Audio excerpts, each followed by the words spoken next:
할렐루야. 네, 오늘도 이렇게 예배 자리에 오신 여러분들 모두를 진심으로 환영합니다. 우리 함께 옆 사람들과 함께 즐겁게 또 이렇게 인사했으면 좋겠습니다. 오늘도 예배 자리에 만나서 너무나 반갑습니다 라고 인사했으면 좋겠습니다.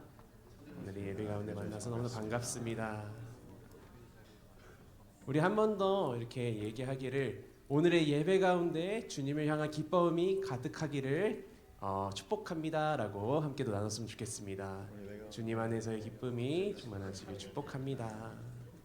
네, 우리 이 시간에 함께 주님께 나와 즐겁게 찬양 드릴 텐데요, 우리가 앉아 있을 수 없죠. 우리 함께 일어나서 기쁘게 주님께 나아갔으면 좋겠습니다.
박수 올려드립시다.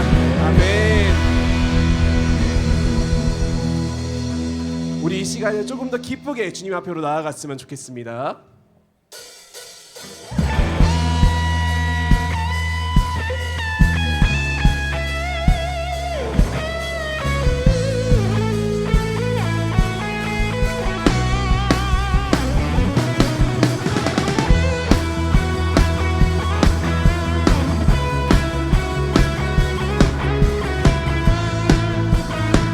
함께 고백했으면 좋겠습니다. 주 안에서 기뻐해, 주 안에서 기뻐해, 주님 주신 기쁨으로 기뻐하라. 주 안에서 기뻐해, 주 안에서 기뻐해, 우리의 힘은 주를 기뻐하는 것. 우리 한 번 더 고백합시다. 주 안에서 기뻐해, 주 안에서 기뻐해, 주님 주신 기쁨으로 기뻐하라. 주 안에서 기뻐해, 주 안에서 기뻐해, 우리의 힘은 주를 기뻐하는 것. 기뻐 춤을 추며, 기뻐 춤을 추며, 크게 소리 높여 살아계신 주의 이름, 내 마음 나의 찬양해. 주를 바라볼 때 새 힘 주시리, 우리의 힘은 주를 기뻐하는 것. 우리 한 번 더 고백합시다. 주 안에서 기뻐해, 주 안에서 기뻐해, 주님 주신 기쁨으로 기뻐하라. 주 안에서 기뻐해, 주 안에서 기뻐해, 우리의 힘은 주를 기뻐하는 것. 주 안에서 기뻐해, 주 안에서 기뻐해, 주 안에서 기뻐해, 주님 주신 기쁨으로 기뻐하라. 주 안에서 기뻐해, 주 안에서 기뻐해, 우리의 힘은 주를 기뻐하는 것. 기뻐 춤을 추며, 기뻐 춤을 추며, 크게 소리 높여 살아계신 주의 이름, 내 마음 나의 찬양해. 주를 바라볼 때 새 힘 주시리, 우리의 힘은 주를 기뻐하는 것. 기뻐 춤을 추며, 기뻐 춤을 추며, 크게 소리 높여 살아계신 주의 이름, 내 마음 나의 찬양해. 주를 바라볼 때 새 힘 주시리, 우리의 힘은 주를 기뻐하는 것. 무화과 나무 마르고 포도 열매 없어도 주님 늘 함께 하시니 나는 기뻐하고 즐거워하리로다. 우리 목소리로 고백합시다. 기뻐 춤을 추며, 크게 소리 높여 살아계신 주의 이름, 내 마음 나의 찬양해. 주를 바라볼 때 새 힘 주시리, 우리의 힘은 주를 기뻐하는 것. 우리 마지막으로 고백합시다. 기뻐 춤을 추며, 크게 소리 높여 살아계신 주의 이름, 내 마음 나의 찬양해. 주를 바라볼 때 새 힘 주시리, 우리의 힘은 주를 기뻐하는 것. 기뻐하며 승리해, 기뻐하며 승리의 노래 부르리, 그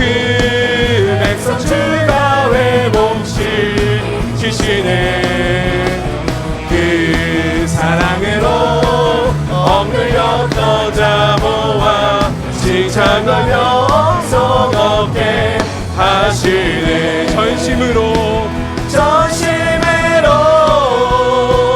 기뻐하리. 전능의 왕 함께 하시네. 기뻐 외치며 주께 두 손 들이 춤을 추며 왕께 찬양해. 모든 원수를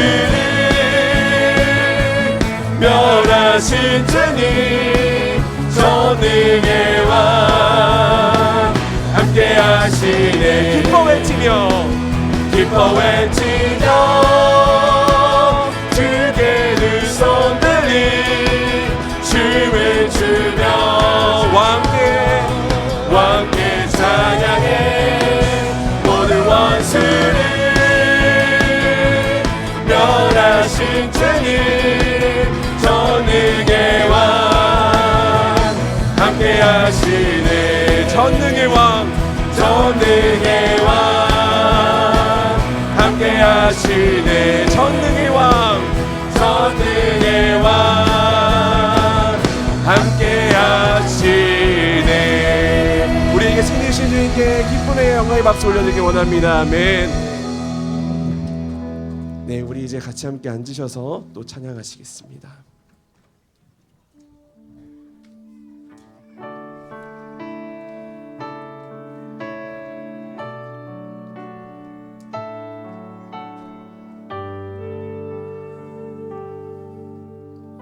우리 함께 찬양합시다. 주의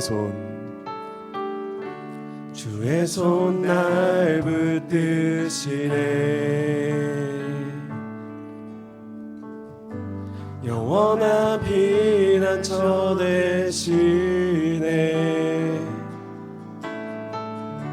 깊어진 한숨 속에도 변함없이 우리를 일으키시네. 주네 아버지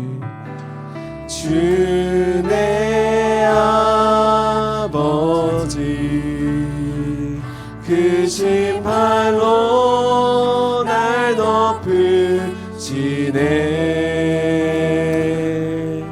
주는 내 그 능력 변함없이 우리를 일으키시네. 우리 한 번 더 찬양합시다. 주의 손 날 붙드시네.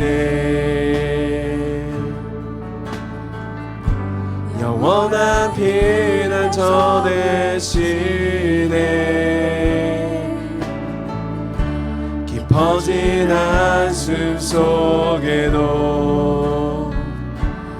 변함없이 우리를 일으키시네. 주네 아버지 그 신발로 날 덮으시네. 주는 내 그 능력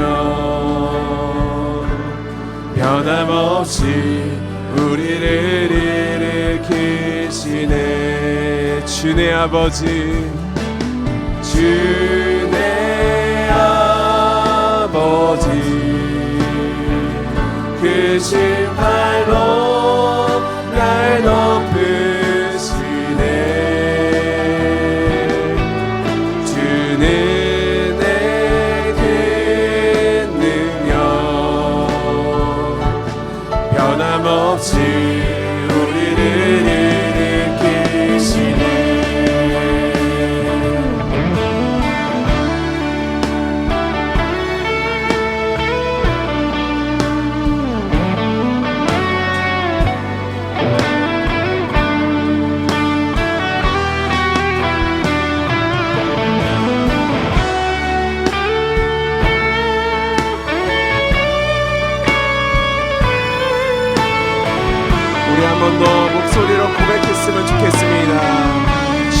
아버지 주 내 아버지 그 신발로 날 덮으시네 주는 내게 능력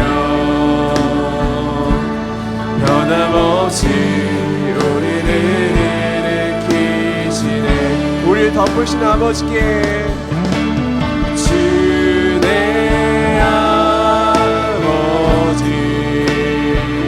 그 신발로 날 덮으시네 우리를 일으키십니다 주는 내게 능력 변함없이 우리를 일으키시네 우리 이 시간 믿음으로 내가 믿고 또 의지하며 내 모든 영역 아시는 주님 늘 보호해 주실 것을 나는 확실히 아네 내가 믿고 또 의지하며 내 모든 영역 아시는 주님 늘 보호해 주실 것을 나는 확실히 아네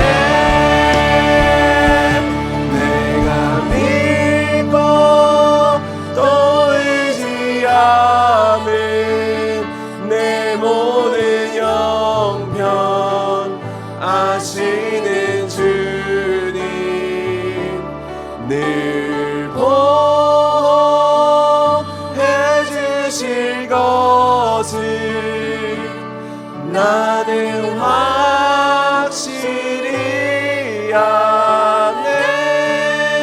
아네 우리 이 시간 함께 기도했으면 좋겠습니다 하나님 아버지 주님의 향한 그 찬양이 우리들의 예배 가운데 울려 퍼질 때 아버지 주님께서 주님의 얼굴을 우리에게 비추심을 믿습니다 주님은 우리의 아버지가 되십니다 그 누구보다 사랑이 넘치시는 아버지가 되십니다 오늘의 우리의 삶 가운데 우리를 덮으시고 우리를 일으키시고 또한 우리의 모든 형편을 아시며 늘 보호하시는 그러한 주님이 우리의 주님이 되심을 고백합니다 아버지 우리가 오늘의 예배 가운데 아버지 이 믿음의 고백 가운데 한 걸음 더 나아가게 해달라고 오늘의 예배를 통하여서 아버지 내가 이것을 아는 것을 넘어서 이것이 내 삶이 되었다라고 고백하게 해달라고 오늘의 예배 가운데 나오는 우리와 또 우리 옆에 있는 우리 소중한 지체들을 위해서 오늘의 예배를 위해서 함께 기도하시겠습니다 함께 기도하시겠습니다 사랑하는 나의 하나님 아버지 은혜와 사랑으로서 은혜로 붙들어주시고 아버지 그렇게 주님 앞에 나아갈 수 있기를 소망합니다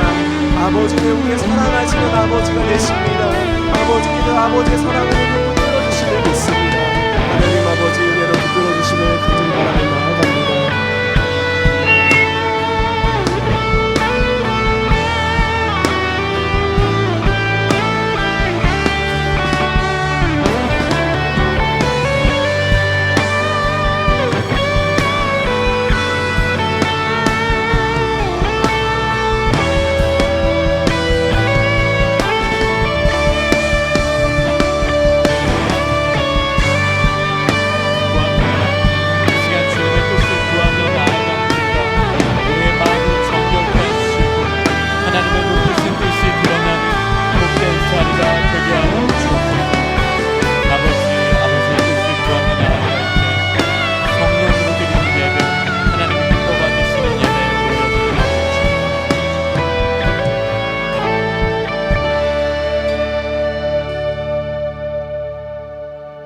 이 시간 다 같이 자리에서 일어나서 묵도하심으로 예배자로 하나님 앞에 나아가겠습니다.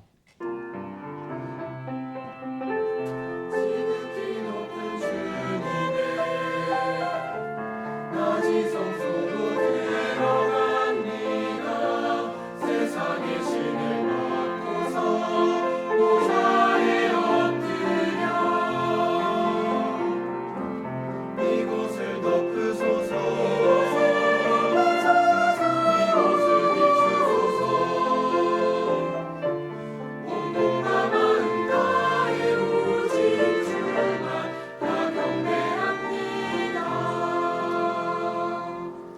그는 우리의 화평이신지라 둘로 하나를 만들사 원수된 것 곧 중간에 막힌 담을 자기 육체로 허시고 법조문으로 된 계명의 율법을 폐하셨으니 이는 이 둘을 자기 안에서 한 세 사람으로 지어 화평하게 하시고 또 십자가로 이 둘을 한 몸으로 하나님과 화목하게 하려 하심이라.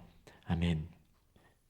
화목제물이 되셔서 우리로 하나님 앞에 담대히 나아갈 수 있도록 은혜를 부어주신 예수 그리스도로 말미암아 이 시간 예배자로 주님 앞에 나아가오니 임하셔서 홀로 큰 영광 받으시고 저희에게는 한없는 은혜 내려 주옵소서. 예수님 이름으로 기도합니다. 아멘. 전능하사 천지를 만드신 하나님 아버지를 내가 믿사오며 그 외아들 우리 주 예수 그리스도를 믿사오니 이는 성령으로 잉태하사 동정녀 마리아에게 나시고 본디오 빌라도에게 고난을 받으사 십자가에 못 박혀 죽으시고 장사한 지 사흘 만에 죽은 자 가운데서 다시 살아나시며 하늘에 오르사 전능하신 하나님 우편에 앉아 계시다가 저리로서 산자와 죽은 자를 심판하러 오시리라. 성령을 믿사오며 거룩한 공회와 성도가 서로 교통하는 것과 죄를 사하여 주시는 것과 몸이 다시 사는 것과 영원히 사는 것을 믿사옵나이다. 아멘. 앉아주시기 바랍니다.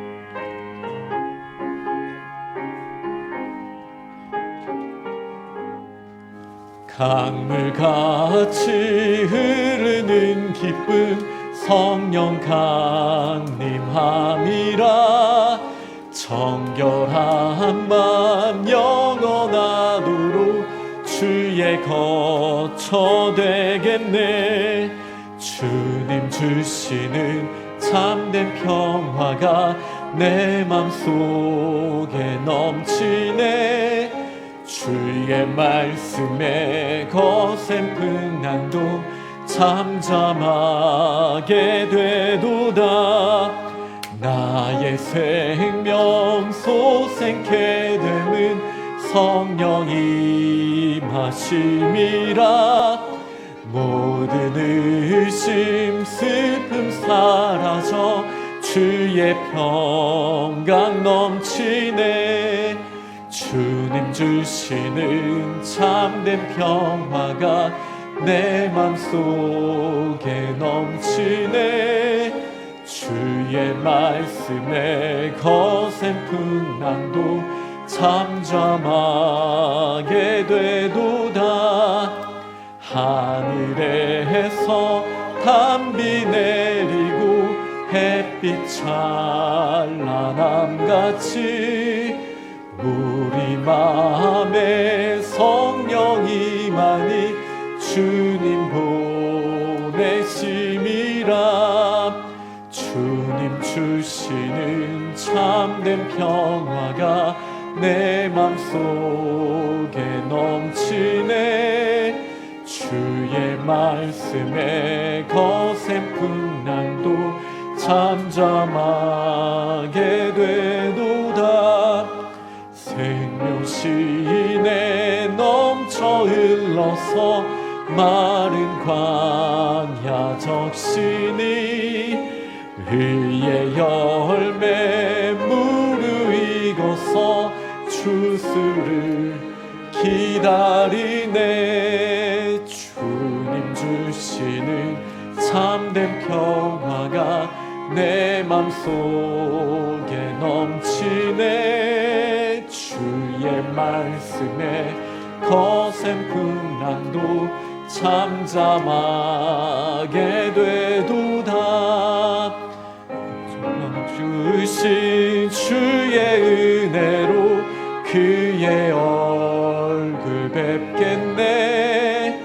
평화로운 안식처에서 영원토록 쉬겠네. 주님 주시는 참된 평화가 내 맘속에 넘치네.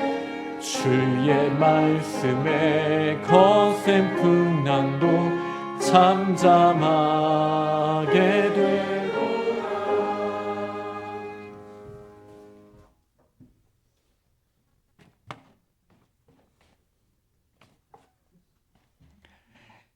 여호와여, 아침에 주께서 나의 소리를 들으시리니 아침에 내가 주께 기도하고 바라리이다. 주의 인자가 생명보다 나음으로 내 입술이 주를 찬양할 것이라. 이러므로 내 평생에 주를 송축하며 주의 이름으로 인하여 내 손을 들리이다. 주님, 봄이 열리는 3월 아침에 주님을 소망하며 세상의 신을 벗고 예배자로 여기에 서 있습니다.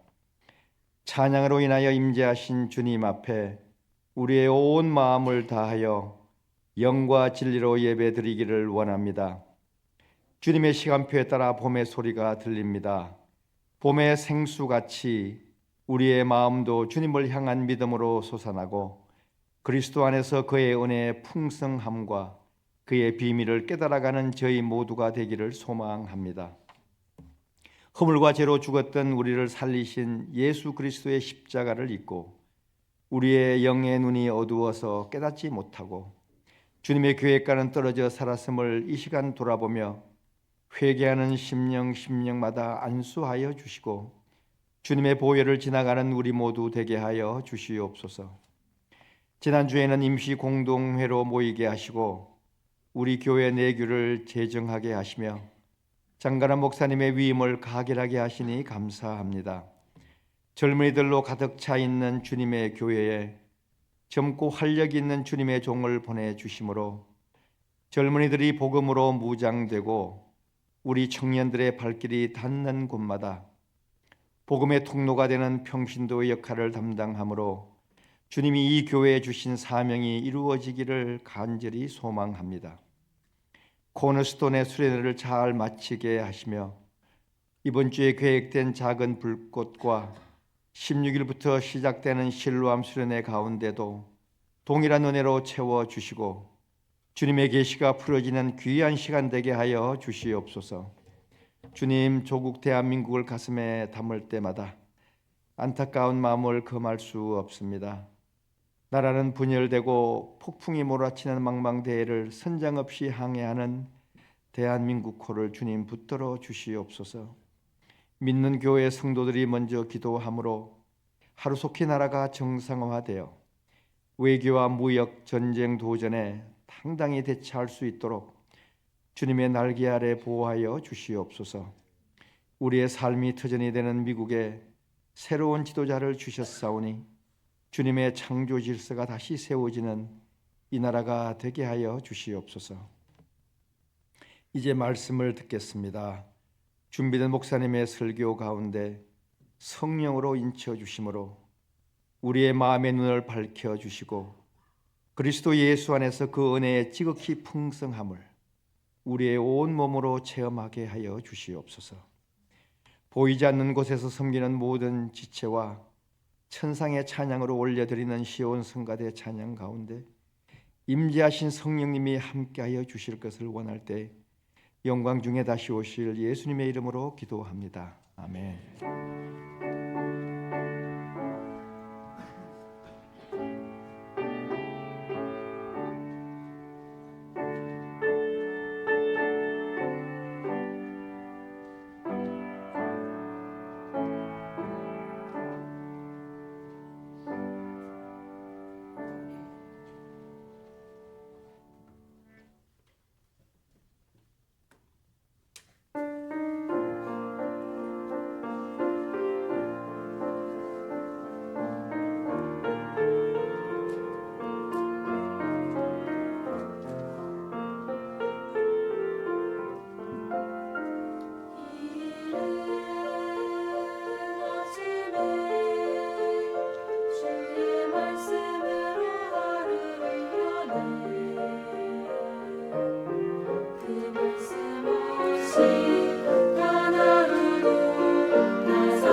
곁에 항상 계셔 선한 길로 인도하시네. 인도의 주님의 말씀이 빛과 진리 되시니 빛과 진리 되니 내 몸과 마음을 말씀으로 깨끗이 지켜가리 주님의 말씀을 믿고 순종할 때에 모든 길이 만사 형통하리라.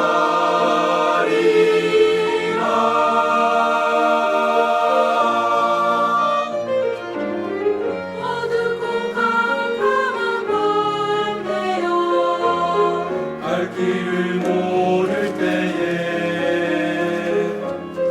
언제나 빛 되신 주께서 항상 인도하여 주시리라.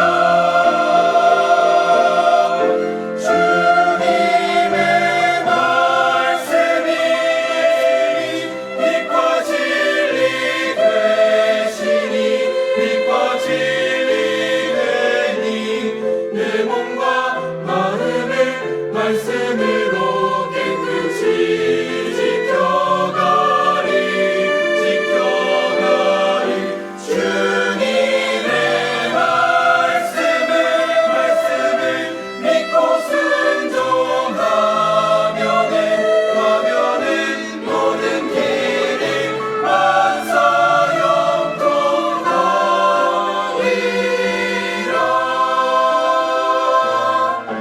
모든 길이 만사 형통하리라.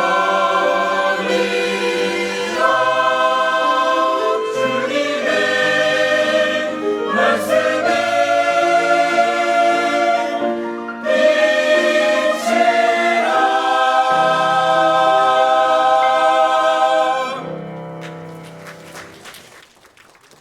건강 받으신 하나님께 박수로 영광 돌리겠습니다. 아멘. 오늘 저희에게 주신 하나님의 말씀은 마태복음 5장 21절에서 26절 본문입니다. 마태복음 5장 21절에서 26절까지 말씀을 한 절씩 교독하시고 26절은 함께 읽겠습니다. 옛사람에게 말한 바 살인하지 말라.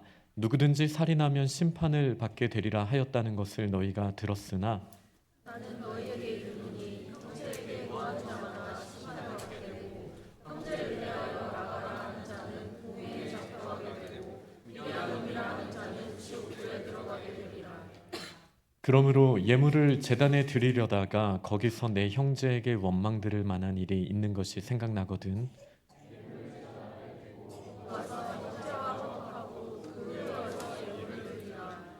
너를 고발하는 자와 함께 길에 있을 때 급히 사화하라. 그 고발하는 자가 너를 재판관에게 내어주고 재판관이 옥리에게 내어주어 옥에 가둘까 염려하라. 진실로 내게 이르노니 내가 한 푼이라도 남김이 없이 다 갚기 전에는 결코 거기서 나오지 못하리라. 아멘. 오늘은 하나님 나라의 법, 관계와 회복이라는 제목으로 하나님의 말씀을 함께 나누도록 하겠습니다. 저희가 계속해서 산상수훈을 나누고 있습니다. 우리를 빛과 소금으로 세우셨기 때문에 저희가 어두운 곳에 또 부패해 가는 곳에 있는 것은 어찌 보면 당연한 일일 것입니다. 우리 그리스도인의 책무가 되는 것이죠. 그렇게 또 살아가야 할 것인데 과연 우리는 하나님의 나라의 법을 어떻게 완성해 갈 것인가, 이 주제로 3월 한 달 동안 함께 말씀을 나누려고 합니다. 과연 저희가 살아감에 있어서 사실이 중요합니까? 아니면 우리가 어떻게 느끼는가, 느낌이 더 중요합니까? 이 질문은 하나만의 답을 가지고 있을 수는 없겠죠. 가장 지혜로운 답은 사실도 중요하고 느낌도 중요하다 이겠지만, 저희는 생각보다 느낌에 대해서 가볍게 생각하는 경향이 있습니다. 그러나 하나님의 나라를 생각하건대 사실도 느낌도 매우 중요하다라고 할 수 있습니다. 제가 예전에 어린 한 여학생과 또 어머니를 상담했던 기억이 있습니다. 초등학교 1학년이었었는데 하나밖에 없는 외동이었어요. 얼마나 소중한 아이입니까? 그런데 어느 날 집에 울면서 간 거예요. 엄마 마음이 찢어지죠.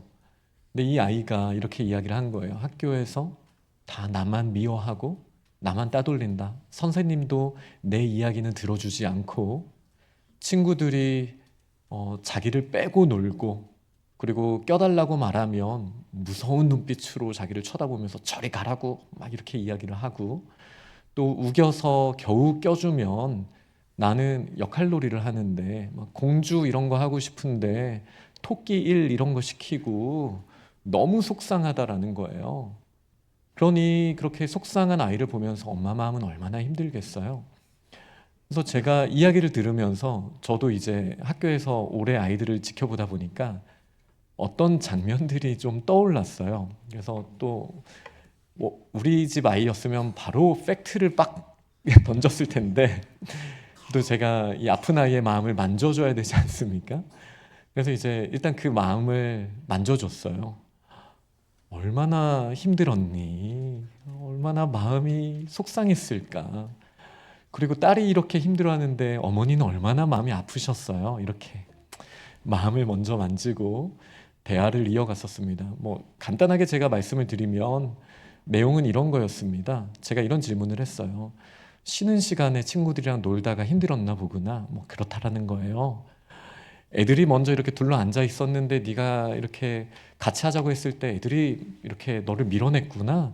그렇다는 거예요. 이게 가장 일반적인 모습이거든요. 아이들끼리 이미 다 역할을 결정해 놓고 이야기가 진행되고 있어요. 근데 옆에서 지켜보니까 재밌어 보이는 거죠. 특히 공주하는 아이가 너무 부러운 거예요. 내가 저 역할 해야 되는데 라는 마음이 모든 어린 아이들한테는 들어옵니다. 그러다 보면 내가 공주할래, 나 껴줘 이렇게 하는데 누가 그거를 따뜻하게 받아들여 주겠어요. 그것도 성숙하지 않은 1학년 아이들이 저 아이가 지금 마음이 힘드니까 우리가 받아줘야 돼 이렇게 할 수 있는 공동체는 사실 별로 없거든요. 일반적으로 학교에서 그런 문제들이 일어나요. 그리고 이제 본인이 마음이 속상하잖아요. 내가 저거 빨리 공주해야 되는데. 그리고 그 눈빛으로 친구들한테 얘기하면요. 아이들의 관점에서 또 보면 갑자기 애가 툭 튀어나오더니 무서운 눈빛으로 나도 껴줘 이렇게 말하면 아이들도 모르게 자기들의 눈에도 힘이 들어가게 되는 거예요. 싫어. 너 여기 오면 안 돼. 우리 먼저 했단 말이야. 이런 식으로 되는 게 보통 일반적인 일입니다. 그래서 제가 뭐 어머님이랑 그 아이한테 이 일들을 좀 설명해 줬어요. 그래도 이게 참 다행입니다. 너 참 다행이다. 친구들이 너를 미워한 게 아니라 상황이 그랬네. 그리고 다행인 건 목사님이 담임 선생님이었으면 너를 그 자리에서 되게 혼냈을 텐데 다행히 목사님이 담임 선생님이 아니었어서 너무 다행이다. 이렇게 말하면서 상황들을 좀 설명해 줬어요. 그리고 이해하니까 엄마도 아이도 상황에서는 우리가 오해할 수 있고 서로 그렇게 느낄 수 있구나. 그러면서도 친구들이랑 놀기 위해서 좀 룰을 존중해주고 먼저 논 아이들을 존중해주면서도 조심스럽게 함께하는 또 토끼도 감사히 할 줄 아는 뭐 그런 마음들을 또 배워가야겠구나. 이렇게 같이 웃으면서 대화를 했던 기억이 납니다. 이게 뭐 큰일이겠습니까? 그런데 이런 상황들을 모르고 이 일들이 쌓이다 보면 아이의 마음은 다 사방이 적밖에 없는 거예요. 엄마의 마음은 우리 딸은 피해자고 학교에 가면은 맹수 같은 못된 친구들이 계속 뜯어먹으려고 이러고 있으니 이 엄마와 딸의 마음이 얼마나 힘들겠어요. 이 관점에서 보면 여러분 느낌이 정말 아무것도 아닌 겁니까? 사실 이 딸이 조금 부족했던 면도 있고 친구들도 뭐 그렇게 못된 마음을 가지고 있지는 않았다라는 사실만으로 충분합니까? 이 사실이 있으니 이 딸이 어떻게 느꼈든 엄마가 어떻게 느꼈든 그냥 내버려 두면 다 해결되는 겁니까? 그렇지 않다라는 거죠. 우리가 하나님 나라를 생각했을 때요, 뭐 사실이냐 느낌이냐 이렇게 이분법적으로 생각할 건 아닙니다. 사실 이 사실이라는 표현은 이렇게 층위가 굉장히 복잡하게 나눠져 있어요.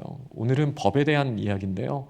법적인 사실을 말하려면 어떠한 입법이 되어 있고 어떠한 판례가 있는지를 법적 사실을 우리가 추적하는 과정들이 필요하겠죠. 근데 사실이란 게 그런 것만 있는 게 아니에요. 역사적인 사실도 있어요. 역사적인 사실은 어떻게 일어난 일이 기록되어져 있는가. 이 사실이 매우 또 중요하잖아요. 또 과학적 사실이 있어요. 우리가 어떻게 인지했든 하나님이 어떠한 자연의 질서를 세우셨는가. 이런 사실들이 다양한 층위로 되어 있습니다. 그래서 저희 그리스도인들은 세상을 살면서 사실 이런 거야 라고 말하는 것도 굉장히 조심해야 합니다. 그러면서도 느낌에 대해서도 우리는 아무것도 아니야, 느낌보다는 사실이 중요해 라는 차원을 뛰어넘어서 조금 다른 차원으로 볼 필요가 있습니다. 제가 어렸을 때 어떤 부흥에 오신 목사님이 그런 말씀을 하셨는데, 그리스도인들에겐 사실이 중요하지 않다라는 거예요. 왜냐하면 예수님이 사실은 이라고 말하지 않고 늘 진실로 너희에게 이르노니 이렇게 말씀을 하셨기 때문에 그리스도인들은 진실을 항상 생각해야 한다라고 이야기를 했어요. 사실은 개인적으로 받아들이는 객관적인 사실이라면, 진실이라는 것은 하나님의 마음으로 이 세상의 사실이 어떻게 구성이 되어 있고 그리고 그것이 어떻게 사람들에게 느껴져야 하는가까지 우리가 시야를 넓혀야 한다라는 것이죠.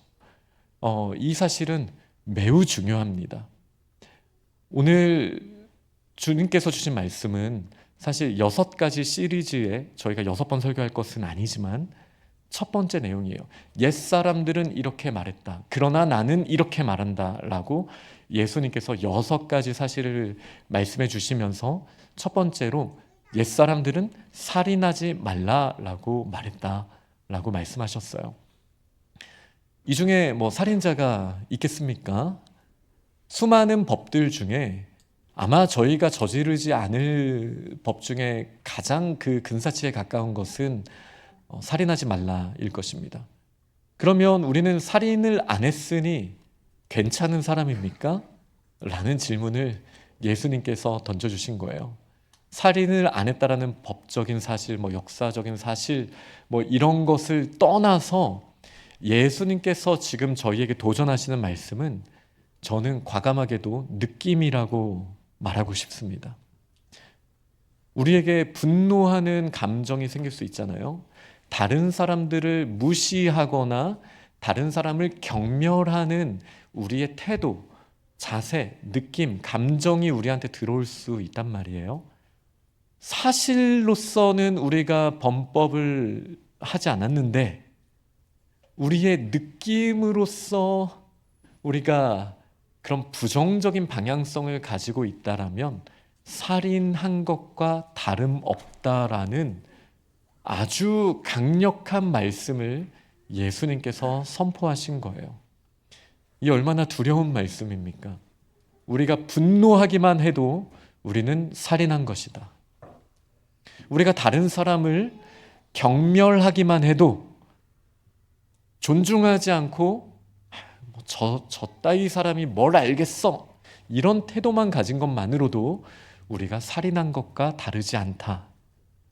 그냥 무시해버려 이렇게 무시하는 것만으로도 우리는 다른 사람을 살인한 것이다 라고 예수님께서 말씀하셨어요. 이 얼마나 커다란 선포입니까? 이런 일들 우리 주변에서 또 저희의 삶 가운데 반복적으로 일어나기 때문이에요. 이 사실을 모른다면 우리는 하나님의 나라를 확장할 수 없습니다. 하나님의 나라는 관계 가운데 임하게 됩니다. 강력한 하나님의 나라는요, 우리 그리스도인들이 매일의 삶 가운데 하나님의 화평케 하시는 구원을 힘입은 저희가 어떻게 다른 사람들을 느끼는가, 어떻게 다른 사람들이 나에게 느낌을 가졌을 때 나는 어떠한 책임감을 가지고 반응하는가, 여기에 달려있다라는 사실을 저희는 간과할 때가 너무 많았습니다. 그러다 보니 우리들의 머릿속에는, 마음속에는 하나님의 나라를 향한 열정이 있어요. 이 땅을 향한 안타까운 마음과 더불어서 우리가 이렇게 하나님의 큰 일을 행해야 하는데 라고 말하는 것이죠. 커다란 목적을 설정해 놓고 열심히 최선을 다합니다. 그런데 항상 최선을 다하다 보면 어떤 일이 생기죠? 부딪히죠. 옆에 있는 사람과 또 맞은편에 있는 사람과 주변에 있는 사람과 부딪히게 되는 거예요. 그때 우리가 이러기가 쉽다라는 거예요. 관계에 어려움이 생겼을 때 이 어려움에도 불구하고 나에게 이런 핍박이 있을지라도, 나에게 이런 정말 뚫고 가기 어려움이 있을지라도 나는 그냥 직진만 할 거야. 하나님의 뜻을 어떻게든 내가 한번 이루어 볼 거야. 이것이 믿음 좋은 모습이라고 우리가 착각하기가 쉽다라는 거예요. 오늘 주님께서 주신 말씀은 무엇입니까? 우리가 그렇게 느꼈습니까? 다른 사람에게 분노를 느꼈습니까? 그 사람이 나한테 너무나 잘못했다라고 느꼈습니까? 이 문제를 풀어가야 한다라는 거예요. 혹은 다른 사람이 나를 원망할 만한 일들이 있다라고 느꼈다면 그 또한 우리가 내버려둬서는 안 된다라고 예수님께서 지금 말씀해 주시는 거예요. 이것은 너무나 중요합니다. 저희가 용서하라, 용납하라 라는 예수님의 말씀을 너무 사실적으로만 딱 제한해 두고 생각하기가 쉬워요. 그 사람이 나한테 어떤 커다란 잘못을 법적으로 아니면은 관계 안에서 실제로 명확한 증거를 가지고 그런 문제가 일어났을 때에만 우리가 용서하고 또 혹은 우리가 용서를 구해야 한다라고 생각할 수 있어요. 그러나 우리의 인생의 대부분에서는요, 사실과 상관없이 우리는 느낌만으로 수많은 사람들을 미워하고 아니면 미움을 당할 수 있습니다. 그때 우리는 어떠한 선택을 하죠? 그들이 어떻게 오해를 했든 상관없어. 사실이 아니니까. 나는 나의 길을 갈 거야. 그런데 예수님은 그것도 충분하지 않다라고 말씀하시는 거예요. 무시하는 것만으로도 우리는 살인하는 거예요.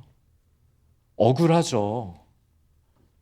학교에 있다 보면 수많은 이제 관계의 문제들이 터져 나오거든요. 이게 아이들이 시야가 좁기 때문에 오해가 쌓여요. 그런데 거기까지는 귀여워요. 한 2, 3일 정도만 계속 쉬는 시간에 불러서 대화를 하다 보면 아이들이 지쳐서일 수도 있지만 서로 대화를 하면서 이런 오해를 했구나. 시야가 넓어져요. 그러면서 함께 어울릴 수 있는 마음의 상태가 돼요. 그런데 이게 언제 무너지냐면 이런 충분한 대화가 있기 전에 느낌 그대로 가서 부모님과 대화를 해요. 그럼 이제 부모님의 이 분노의 느낌이 증폭이 됩니다. 그러면 아이들한테는 어떤 느낌이 가게 되냐면 나는 피해자야. 그리고 걔네들은 가해자야. 이런 생각이 딱 들거든요. 이 생각이 들 때 평소에 따뜻하게 않게 대했던 부모님이 나를 되게 너 얼마나 힘들었니? 이런 마음으로 나의 편이 돼준다고 느끼니까 점점 더 그 피해자의 관점을 더 많이 갖게 되더라는 거예요. 그런데 이 상태로는요, 절대 문제가 해결되지 않습니다. 아무리 사소한 오해라고 하더라도 충분히 마음을 열고 대화하다 보면 이런 오해가 있었구나. 나도 모르게 이런 실수를 했구나. 이런 스스로에게서부터의 깨달음과 더불어서 다른 사람과 소통하면서 서로의 오해가 풀리고 관계가 해결될 수 있어요. 그런데 사실의 관점으로 이 나쁜 사람들, 맨날 나만 피해자로 만들고, 이 관점으로 서로에게 마음을 여는 자세를 멀리하게 되면 관계는 완전 꼬여지게 됩니다. 우리 그리스도인들이 어떤 모습에 가까울까요? 저희가 율법주의자인 바리새인들과 같지 않게 해달라고 기도를 하면서도 저희들 또한 우리가 세워놓은 그 기준에 맞지 않는 사람들과 선을 긋고 상종도 안 하려고 하는 모습들이 있을 수 있다라는 거예요. 그러다 보면 우리는 고립된 삶을 살게 됩니다. 이게 왜 문제죠? 저희가 빛과 소금이기 때문이에요. 소금은 소금끼리 두지 않습니다. 빛은 어두운 곳에 두기 위하여 하나님이 예비해 주신 거예요. 우리가 부딪히는 사람들, 우리를 이해하지 않는 사람들, 계속 오해가 쌓이는 사람들에게 가서 빛과 소금의 역할을 감당해야 돼요. 어떻게 해요?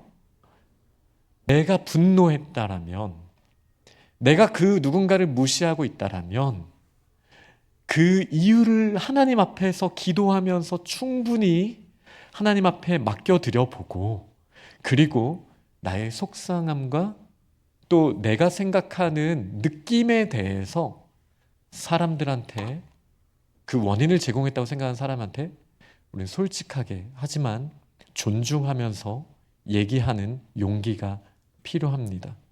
제가 자꾸 느낌을 강조하고 있어요. 사실로 말하면 대화가 안 됩니다. 근데 그 사실을 저희가 어떻게 알죠? 우리는 느낌에 대해서만 대화해도 괜찮아요. 그래도 괜찮습니다. 느낌에 대해서 얘기해야 돼요. 제가 이렇게 설교를 하다 보니 하나님의 말씀을 전하는데 너무 심리학적으로 얘기하는 거 아니야? 이 염려가 사실 있어요. 그래서 1부 때는 이 느낌에 대해서 전혀 얘기 안 했거든요. 근데 그러다 보니 제 마음에 준비한 핵심적인 내용이 좀 전달이 안 된 것 같다라는 마음이 들어서 2부 때는 또 1부에 대한 저의 자기 반성으로 또 지나치게 느낌이 강조된다라면 또 하나님께 구하면서 또 하나님의 말씀을 들으실 수 있기를 원합니다. 이 부분이요, 왜 중요하냐면요, 우리가 용서한다라고 말해요. 다른 사람과 화친을 원하는 그 관계 가운데 나아가요. 근데 사실 내가 느꼈던 그것을 사실이라고 대화하면요, 절대 관계는 열려지지 않습니다. 너 그렇게 나한테 못된 짓 했잖아. 이거는 사실의 관점에서 말하는 거예요. 그러기보다 내가 어떻게 느껴서 힘들었는지를 우리는 솔직하게 얘기해야 돼요. 특히 배우자한테 혹은 부모님한테, 자녀들에게. 우리가 사랑하는 사람일수록, 가까운 사람일수록 우리가 너무 내가 생각하는 사실만 얘기하지 내 느낌 때문에 내가 얼마나 힘든지에 대해서는 생각보다 얘기를 안 해요. 그러니 예수님께서 말씀하신 이 관계의 회복을 저희가 정말 원한다라면 나의 느낌을 솔직하게 얘기할 필요가 있어요. 속상했다 정도가 좋아요. 네. 마음이 힘들었다. 그런데 하나님의 나라를 지금 우리의 관계에서도 회복해야 되지 않겠냐. 나도 노력하고 싶다. 우리 같이 노력해보자. 이렇게 우리가 지금 주어진 관계에서 노력을 하다 보면 성령의 역사가 우리 가운데 나타나게 됩니다. 이 중요한 일에 우리가 무게중심을 별로 안 두고 있어요. 하나님의 나라가 이 관계를 통해서 확장되어야 하는데 관계 없이도 내가 하나님의 나라를 이룰 수 있다라고 생각하는 마음이 우리에게 쉽게 찾아오는 거예요. 그러니 첫 번째는 우리한테 원망할 만한 느낌이 찾아오고 분노가 일어나고 다른 사람들을 무시하는 상황 가운데 있다라면 그들에게 찾아가서 그런 대화를 이렇게 해나가는 과정들이 필요합니다. 근데 이게 또 마찬가지예요. 관계라는 게 일방향적이지 않거든요. 상호 간의 상처를 받았다라는 거거든요.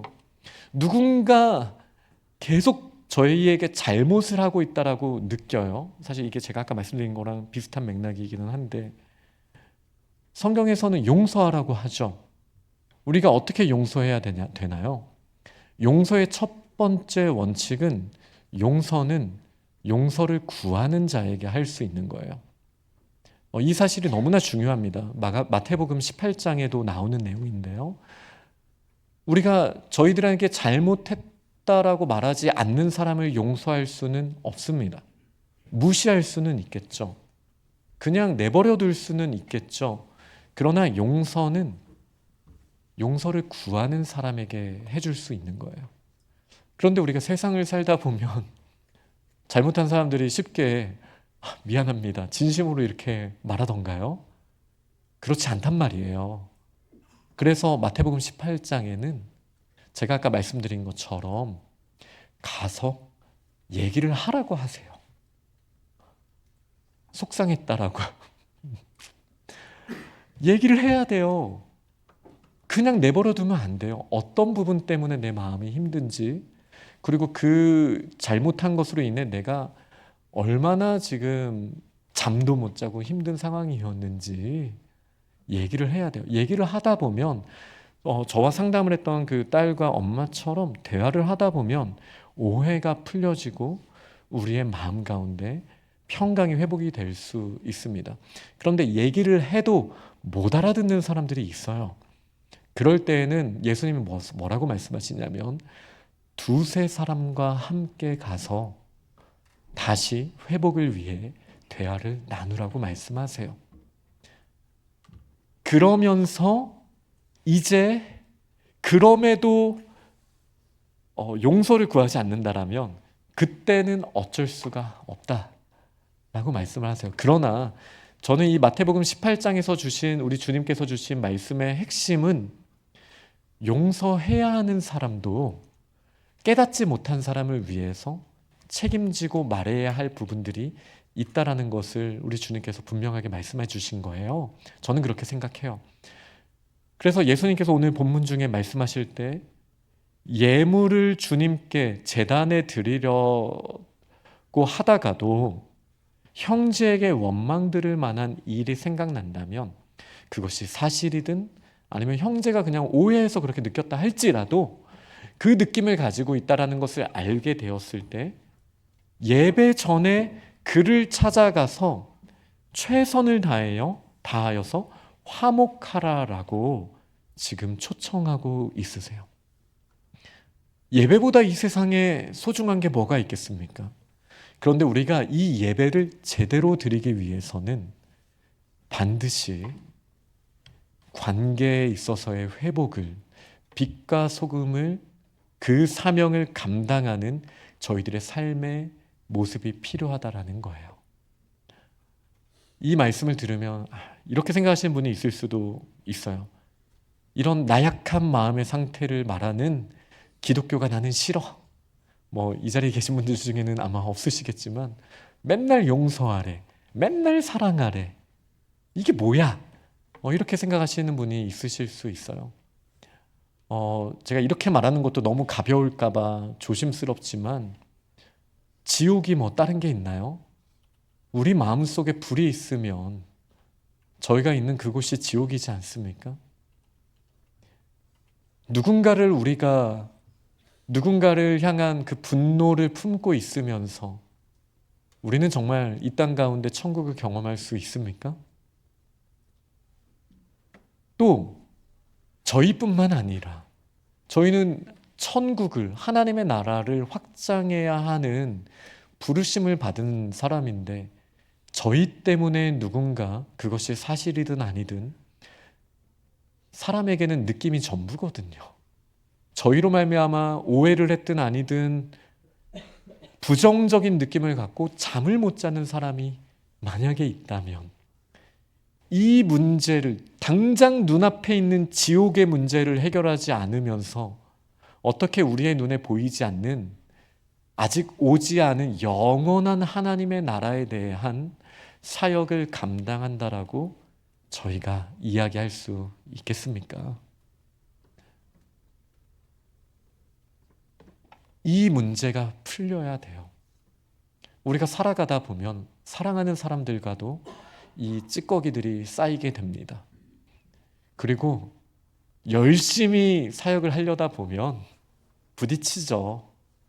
우리의 의견이 조율되지 않죠. 하나님의 나라를 위해 저는 이렇게 주장하고 다른 사람들은 다르게 주장할 수 있죠. 그러다 보면 우리의 마음이 상하죠. 그때 우리는 어떤 선택을 합니까? 저는 적어도 오늘 주신 예수님의 말씀은 우리가 어떤 목적을 가지고 하나님의 나라를 어떤 계획으로 세우려 한다 할지라도 그 과정 가운데 원망 들을 만한 일이 생기거나 다른 사람에게 분노하는 감정이 우리에게 생기거나 다른 사람을 경멸하고 무시할 만한 일이 생긴다라면 당장 눈앞에 있는 이 지옥의 문제부터 하나님의 나라를 확장함으로 말미암아 해결하기를 우리가 간절히 구하며 나아가야 할 줄 믿습니다. 어떻게 속상한 삶을 살고 있지는 않으신가요? 세상이 나만 괴롭히는 것 같지 않나요? 친구들과의 관계는 좀 어떠세요? 아니, 교회에서 뭔가 봉사하려고 하다가 다 나만 뭐라고 하는 것 같고 내 앞길만 막는 것 같은 그 느낌을 받아본 적은 혹시 없으신가요? 우리의 가족 안에서도 우리에게는 그런 수많은 어려운 느낌들이 오죠. 그런데 주님이 우리를 빛과 소금으로 부르셨잖아요. 빛은요, 등경 위에 두게 되어 있습니다. 어두운 곳에 밝히 넓게 비칠 수 있도록 우리 가운데 어려운 상황 가운데 주님이 주셨다라는 거예요. 왜요? 우리를 괴롭히기 위해서요? 아니요. 우리로 말미암아 그곳에 하나님의 평강이 임할 수 있기 때문이에요. 하나님의 나라를 저는 오늘 느낌이라는 이 강조점을 가지고 오늘 이렇게 말씀을 전하고 있습니다. 느낌의 영역, 우리가 생각하는 것보다 훨씬 중요해요. 우리의 느낌만으로도 우리는 살인한 것과 같은 범죄를 저지를 수 있습니다.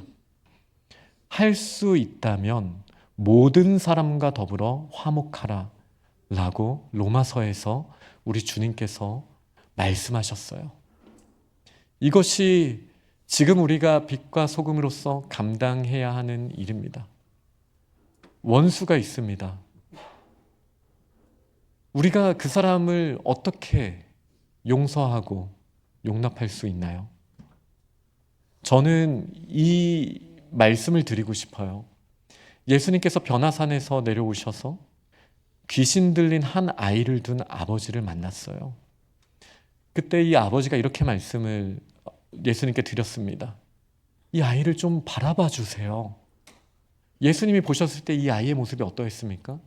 이 귀신이 아주 포악한 귀신이었어요. 이 아이를 상하게 하고 또 옷도 벗기고 온갖 막 거품을 물게 하고 온갖 안 좋은 모습들로 가득 차 있었어요. 이 아이를 바라봤던 다른 사람들은 어떤 느낌을 가졌겠습니까? 그 아이와 귀신이 분리되지 않는 거예요. 그런데 예수님은 어떤 일을 하셨습니까? 이 귀신을 쫓아내시고 아이를 회복시키셨어요. 저는 우리가 원수를 볼 때요, 죄 미워해야죠. 악 미워해야죠. 그런데 그 사람을 미워하는 것, 그게 정말 하나님이 원하시는 일입니까? 우리 사이에 교묘하게 들어온 악의 문제가 있어요. 때로는 예수님이 베드로에게도 사탄아 물러가라 말씀하셨잖아요. 여러분 사탄 본 적 있으세요? 저는요, 가끔 거울 보다가 딱 사탄이다라는 느낌이 들 때가 있어요. 뭐 베드로한테도 예수님이 그렇게 말씀하셨으니까 이 말 듣고 저를 너무 얼마나 나쁜 짓을 했길래라고 생각하시지, 그렇게까지 생각하지 마시고, 우리 모두가 스스로 거울을 보면서 이 안에 가득한 악을, 그 눈빛을 볼 때 있잖아요. 그런데 하나님의 나라는요, 이렇게 사탄에 의해서 무너지는 나라가 아니에요. 예수님께서 제자들을 보내신 이유가 뭐예요? 그 귀신을 쫓아내라고 보내셨어요. 나중에 누가복음 말씀을 저희가 지난주에 지나왔으니까 한번 다시 살펴보시면 그 내용들을 알 수 있습니다. 능력 주시고 보내셔서 병고침을 행하게 하셨고 귀신을 쫓아내는 일을 하게 하신 거예요. 그 영국 속담에 그런 말 있대잖아요. 그 아기 욕조와 함께 물 더러워졌다고 아기까지 버리면 안 된다라는 말이 있대요. 욕조물은 다시 비워야죠. 하지만 아이를 버리면 안 되잖아요. 예수님께서 명령하신 것은요, 귀신 들린 아이가 있다면 그 아이를 심판하라는 게 아니에요. 이 안에 있는 악을 깨끗하게 쫓아내 버리고 이 아이를 회복시켜서 아빠에게 돌려주라고 말씀하셨어요. 그런데 제자들이 못했어요. 제자들이 이 일을 못했어요. 그래서 예수님께서 이렇게 말씀하세요. 꾸짖으시면서 이 믿음 없는 세대요. 이게 무슨 말씀이에요?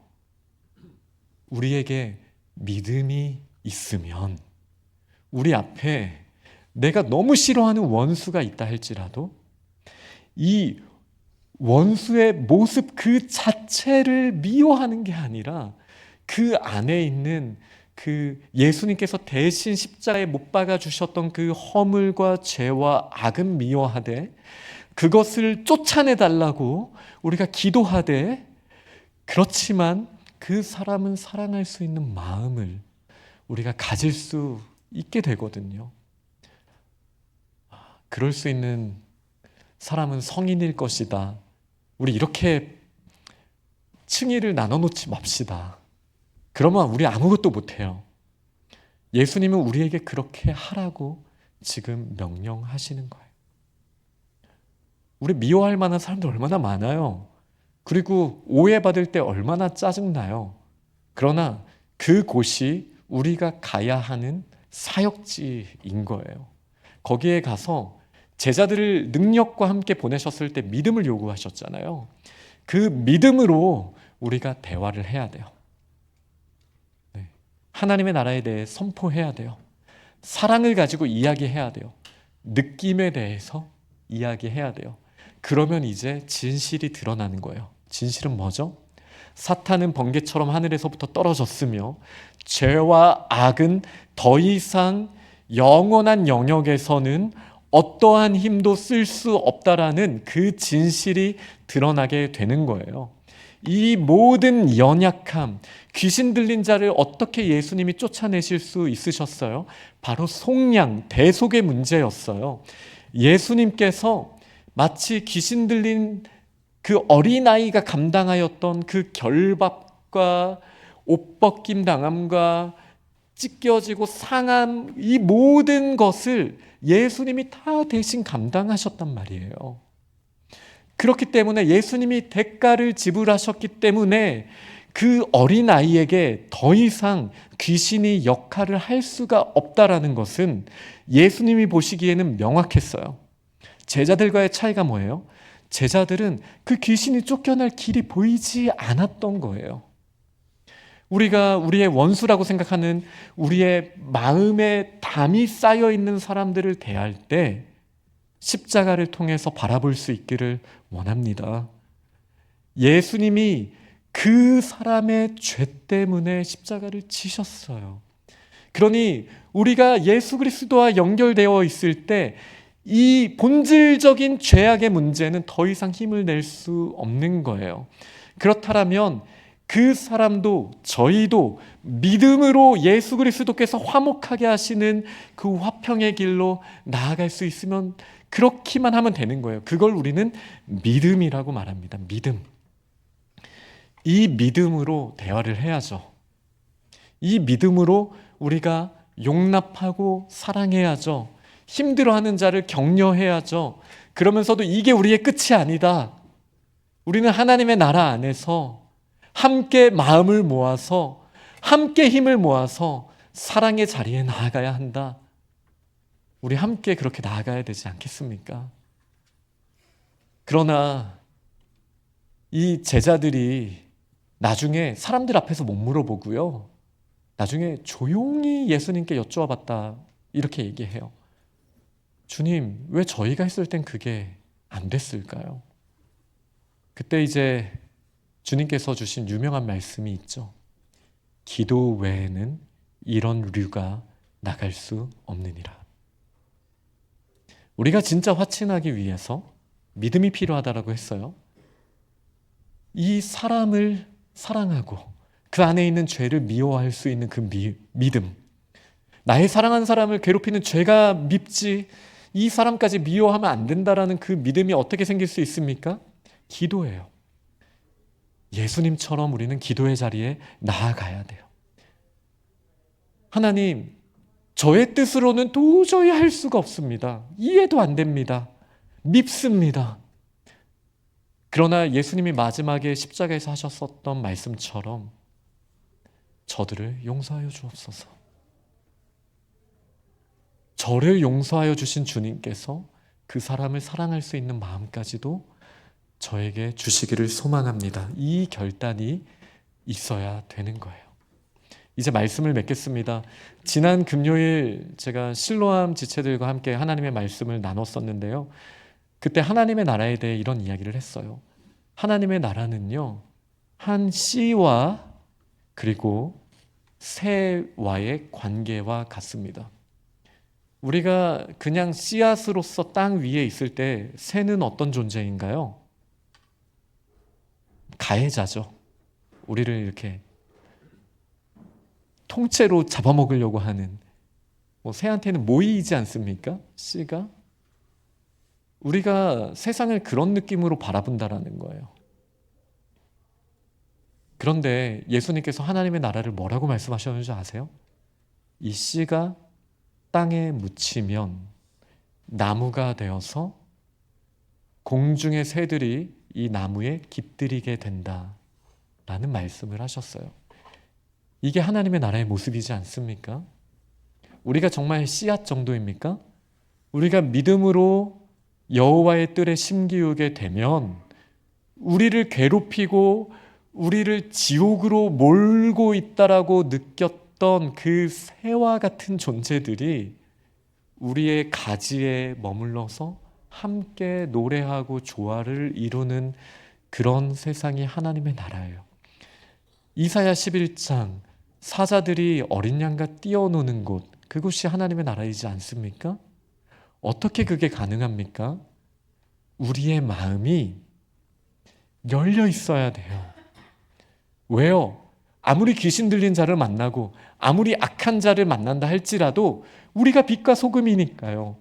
우리가 만나주면, 믿음으로 하나님의 능력을 가지고 그들에게 나아가면 거기에서 회복이 일어나는 거예요. 메마른 땅이어도 괜찮아요.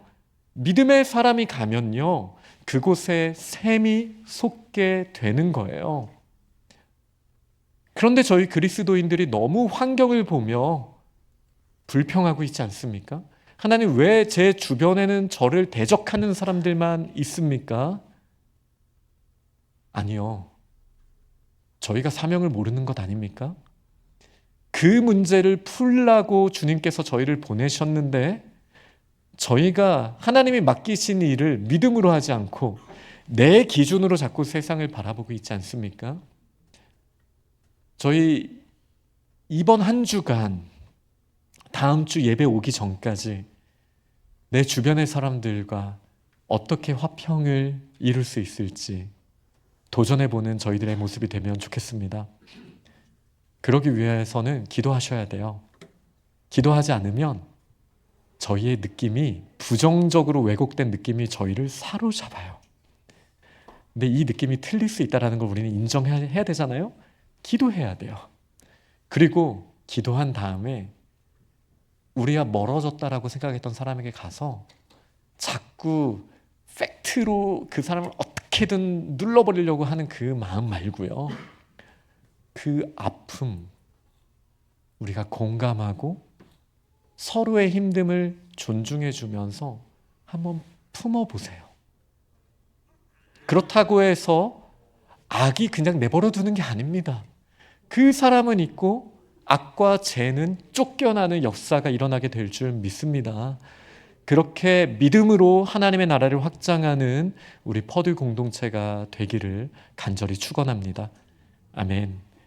제가 기도하고 봉헌하겠습니다. 참 좋으신 하나님, 저희들이 관계 가운데 하나님의 나라를 오히려 막고 있었던 연약했던 모습을 오늘 드러내 주셨습니다. 이제 주님의 사랑으로 서로를 격려하고 품으며 사랑으로 힘이 되어주고, 그러면서도 저희가 빛과 소금이기 때문에 어두운 곳에, 부패하여 가는 곳에, 또 오해가 있는 곳에 우리가 함께함으로 말미암아 그 모든 죄와 악이 쫓겨나고 예수 그리스도의 십자가에 함께 못 박히고 저희에게는 하나님의 나라가 강력하게 임하는 것을 저희로 목도하게 하여 주옵소서. 이 시간 주님 앞에 예배자로 나오며 저희의 시간과 정성과 물질을 드리오니 기뻐 받아 주옵소서. 예수님 이름으로 기도합니다. 아멘.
하나님을 예배하는 사랑과 섬김의 퍼드 공동체에 오신 모든 분들을 환영하고 축복합니다. 오늘 새로 오신 분이 계신데요. 작은 불꽃 이동근 형제님, 혹시 자리에서 잠깐 일어나 주실 수 있을까요?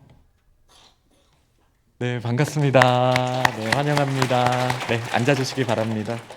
또 우리 이규화 성도님 한국 가셨다가 오랜만에 복귀하셨습니다. 너무 환영합니다. 네, 김두성 목사님, 구영희 사모님 너무 반갑습니다. 또 오셔서 너무 감사합니다.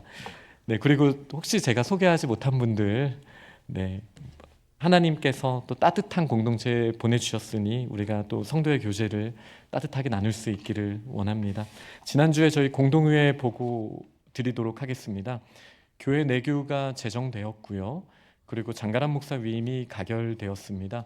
위임 예배는 5월 11일 주일 오후 4시로 예정되어 있습니다. 2025년 봄 세례 입교 안내드립니다. 부활주일 전주일인 4월 13일 2부 예배 때 세례 입교식이 있습니다. 주보를 참고해 주시고요. 이 세례는 저희 교회에서 가장 중요한 사역 중에 하나입니다. 예수 그리스도를 구주로 믿는 자들이 세례를 받을 수 있습니다. 그런데 이제 사람마다 느낌이 다르잖아요. 내가 예수님을 믿는지 아닌지 모르겠다라고 싶은 분들이 있으시다면 일단 신청해 주세요. 신청해 주시고 저와 개별적으로 복음에 대해서 나누시게 될 거예요. 나누신 다음에 내가 예수님을 믿는구나, 이 믿음이 확인이 되시면 세례식에 참여하실 수 있습니다. 아직은 모르겠네. 그러면 또 가을에 또 신청해 주세요. 그때 또 말씀을 또 나누고, 그때도 아니면 또 내년 봄에 또 신청해 주셔서 계속 말씀을 나누는 게 필요하지, 아직 모르겠으니 언젠가 주님이 믿음 주실 때까지 내가 기다릴 거야, 이거보다는 적극적으로 신청하셔서 적극적으로 복음을 확인하시고 나에게 믿음이 있는지 검토해 주시는 그 과정이 너무 중요합니다. 그렇게 또 제가 동료들이니 한번 용기를 내셔서 신청해 주시고요. 또 주변에 우리 지체들을 서로 잘 아시잖아요.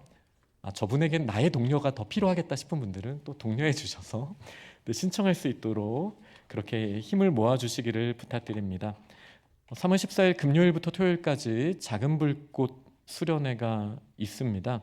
금요일 저녁 7시 반, 토요일 오전 10시 반, 저녁 6시 집회는 우리 모든 성도들에게 열려 있습니다. 참고해 주시고 적극 참여해 주시면 감사하겠고요. 그리고 또 우리 작은 불꽃 지체들이 큰 은혜 받는 수련회가 될 수 있도록 기도해 주시고 또 간식이나 식사 준비 도우미로 또 차량으로 섬겨 주실 수 있습니다. 이 섬겨 주시길 원하는 분들은 친교실 게시판에 사인업 해 주시면 되겠습니다. 또 이어서 16일, 17일에는 실로암의 봄 수련회가 있습니다. 이 귀한 수련회들을 통하여 우리 청년들이 부흥을 경험하고 또 무엇보다 섬기시는 분들께도 기쁨과 감사가 넘칠 수 있도록 우리가 함께 기도해 주시기를 부탁드립니다. 저희가 탁구 대회를 남전도회 중심으로 준비하고 있습니다. 4월 한 달간 주일 중심으로 저희가 토너먼트를 진행하게 될 것이고요. 적극적으로 주변에 알려주시면 좋겠습니다. 그래서 신청하셔서 저희가 즐겁게 서로를 격려하며 운동을 할 수 있으면 좋겠습니다. 주일 차량 통행 및 주차 안내 드립니다. 특히 주일 같은 경우는 저희가 일방 통행 루트를 꼭 지켜주시기를 부탁드립니다. 그러면서도 도로변에 주차를 저 안쪽으로 주차를 하시는 경우 그쪽의 길로 오해하실 수가 있는데 교회 저희 사인이 있는 쪽은 길이 아닙니다. 그쪽으로 나가시게 되면 잔디가 손상되게 되는데요. 중앙 쪽 출구를 꼭 이용해 주시기를 부탁드리겠습니다. 주일 일부 어린이 돌봄팀을 계속 모집하고 있는데요. 혹시 섬기기를 원하시는 분들은 일부 시간에 오셔서 우리 어린 자녀들이 안전하게 있을 수 있도록 옆에서 도와주실 수 있습니다. 그리고 2부 때 함께 예배드리면 되겠습니다. 이번 주 친교헌금은 배의원 김진희 집사님 가정에서 섬겨주셨고요. 또 친교 준비는 우리 12구역에서 준비해 주셨습니다. 다 같이 자리에서 일어나서 주기도문으로 하나님께 영광 돌리겠습니다.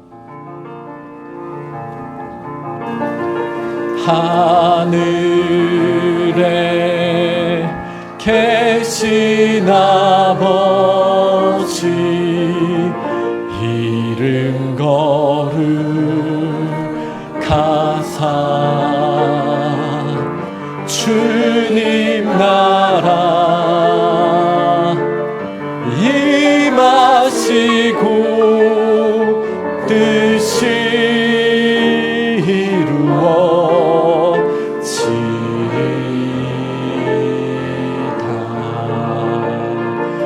일용할 양식 주시고 우리들의 큰 죄 다 용서하옵시고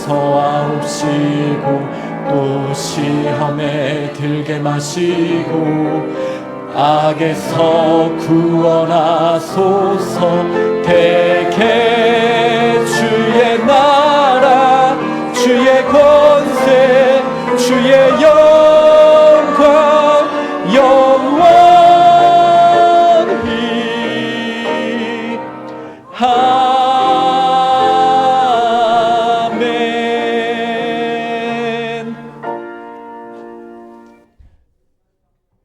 주께서 저희들을 용서하시고 하늘의 평강을 허락하여 주셨지만 저희들이 이 느낌 때문에 이 땅에서도 지옥 같은 순간들을 경험하고 마치 속에 불을 품고 있을 때 그 온몸이 탈 수밖에 없는 것처럼 우리의 인생이 망가져 갔던 것을 저희가 기억합니다. 그러나 주님께서 이 문제를 해결하기 위하여 예수 그리스도를 이 땅에 보내셔서 십자가를 지시게 하셨기에 저희가 믿음의 눈을 들고 주님 앞에 나아갈 때 우리가 이 감정의 문제에서 해결될 뿐만 아니라 저희가 빛과 소금이 되어서 이 땅에서 여전히 사로잡혀서 서로에게 상처 주고 상처받는 이 관계 가운데 묶여 있는 수많은 사람들에게 하나님 나라의 복음을 선포하고 참된 자유를 주님 저희를 통하여 선포하게 하셨으니 감사합니다. 믿음으로 기도로 주님께서 맡기신 이 귀한 사명을 감당하게 하여 주옵소서. 이번 한 주간 주님이 기뻐하시는 회복이 일어나게 하여 주시고 하나님의 나라가 이 땅에서도 펼쳐지는 역사가 있게 하여 주옵소서.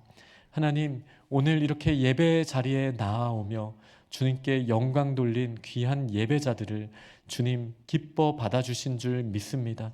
이제 저희가 세상으로 나아갈 때 주님께서 주신 힘을 가지고 서로를 돌아보아 저희가 격려하고 또 소망의 말을 하며 품고 사랑을 나누는 아름다운 사랑의 공동체가 될 수 있도록 주님이 역사하여 주옵소서.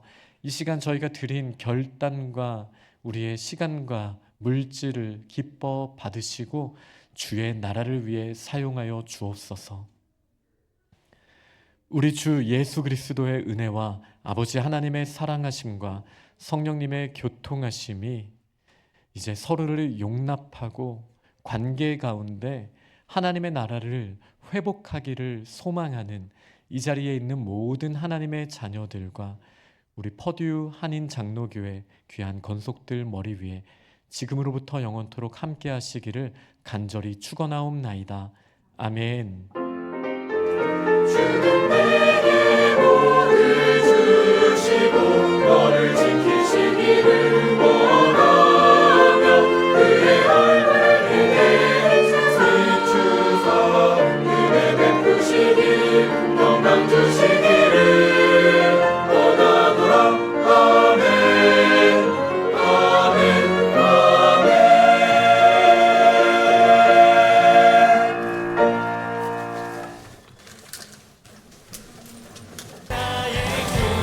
아멘. 내 모든 것 다 드리니 오셔서